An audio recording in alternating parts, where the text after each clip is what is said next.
Sa detalye ng mga balita, inaasahan ang mas mainit na temperatura sa bansa dahil sa patapos na ang Northeast Monsoon o amihan. Ayon kay Obet Padrina ng Pag-asa, nagsimula na muli na maglabas ng heat index reading noong pang March 1 dahil sa inaasahang mas mataas na temperatura ngayong tag-init. Paliwanag ni Madrina, ang amihan ay mararanasan na lamang sa Hilagang Luzon at itong magdadala ng mga pagulan sa Ilocos Region at Cordillera Administrative Region.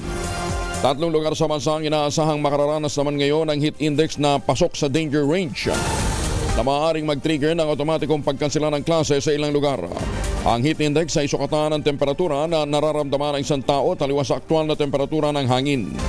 Ang heat index na mula 42% o 42 degrees Celsius hanggang 51 degrees Celsius ay nasa ilalim na ng danger level na posibleng makaranas ng heat cramps at heat exhaustion ng isang tao, at ang pinakamalala ay heat stroke kung patuloy na may expose sa matinding init ng panahon.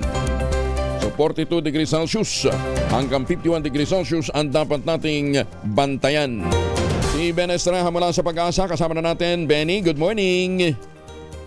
Good morning po Sir Angel, ganyan din sa ating mga taga-subaybay. Patuloy po yung effect ng easterlies o yung mainit na hangin galing sa silangan in many areas of our country. Asahan po natin yung mga paulan at minsan malalakas po ito sa may Eastern Visayas, Caraga Region, and Davao Oriental. Kaya't mag-ingat po sa mga banta ng baha at landslides. Other areas ng ating bansa, asahan po yung bahagyang maulap at madalas maaraw naman pagsapit ng umaga. And then sa hapon at gabi, asahan po yung bahagyang maulap at minsan maulap na kalangitan. Sasamahan lamang ng mga pulupulong mga paulan at mga biglaang thunderstorms. And then pagsapit po ng tanghali, dahil sa easterlies, magiging mainit po at malinsangan.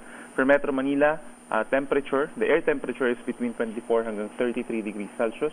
Pero yung heat index po natin posibleng umakyat sa 46. Ito po ay forecast heat index for Science Garden sa Quezon City.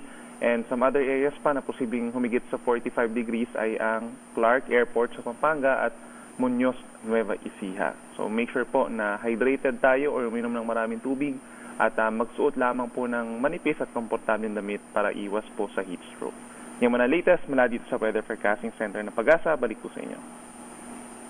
Benny. Yes po. Pagka din daw, huwag magsusuot ng masyadong dark colors, di ba? Apo, tama po yan. Oh, naka-dark blue pa naman ako ngayon.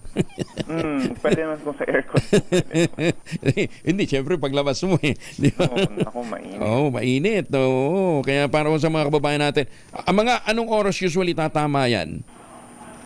Ang madalas po kasi between 11 a.m. hanggang 3 p.m. yan po yung peak So usually. 11 to 3 p.m. Yun yung inaasahan natin na paghataw talaga na matinding init ha. Apo. Sige. Thank you, Benny. Maraming salamat. Si Benny Estrella mula po sa Pag-asa. Magandang umaga, Pilipinas!